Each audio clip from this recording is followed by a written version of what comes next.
Catus, Maximus here. This is actually not an Indestro 6272. This is a WestCraft 2606. Actually, what is that? That is a 45 2606-7.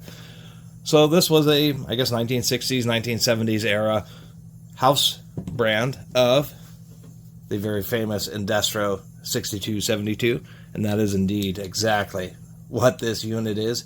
Even with the chrome anvil, even though some did have carbon anvils on these Indestros, right down to the stamp switch. This one is not feeling very well. It certainly has, could have a use for some lubrication, although the screw here really is pretty darn jammed up. Finally getting it loose. It actually took me a minute here. So the whole purpose of this video really is just to document the rebranded version of what was Indestro's most common, this straight handle, standard duty 3/8 ratchet. One thing I have noticed about these Indestros is many times these bottom plates can be pretty well stuck on there. So you're tapping on the top of the anvil and stuff. And I don't mind them. They actually have a pretty decently thick bottom plate. If we look at the teeth here, this one has not been destroyed. It's just has some very old grease.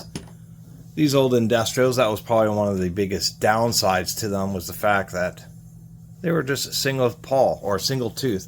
They are a batwing pawl, and of course by the style of the bottom plate, the post is supported on both sides.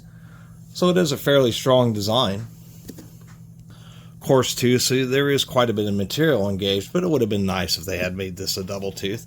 But they are a classic ratchet from a fairly well-respected tool company, so I always kind of like finding these Indestro ratchets, although I think I have like 3 of them and I don't get them anymore, mainly because I have plenty here. But I did pick up this just because it was indeed a WestCraft brand.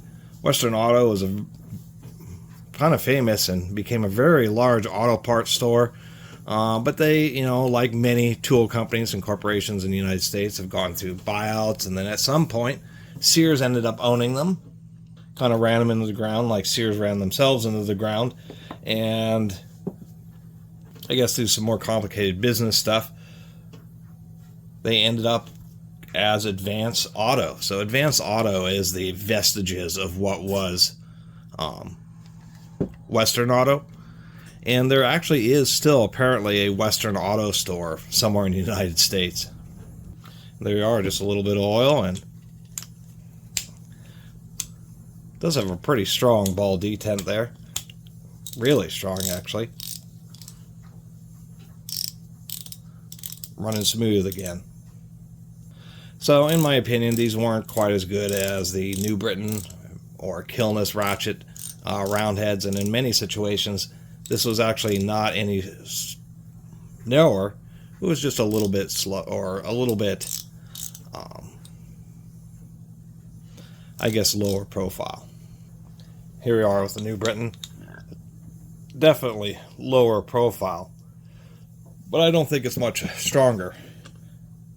The New Britain, the weakness is many times how thin they made the head here, but it has a super strong pawl design, where this has Pear heads do have pretty strong ratchet bodies, particularly because they can take advantage of having a bottom plate that helps strengthen the ratchet and hold the anvil and pawl.